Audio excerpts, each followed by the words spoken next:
How to disable read receipts in a WhatsApp group. To read a group message without letting the group members know that you've read the messages, you can either read it from the notification or swipe down from the top right corner to bring the control center. Then, turn on the airplane mode and turn off mobile data and Wi-Fi. Now, swipe up and then open the WhatsApp application. Then, it will ask you to turn off airplane mode and turn on mobile data. Tap on the settings button here and it will take you to the settings. Just get back to the WhatsApp application. Now open a chat from a group. You will see some messages that were already loaded.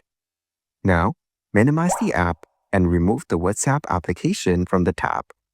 Once you've removed the application, turn on the mobile data or Wi-Fi by swiping down from the top.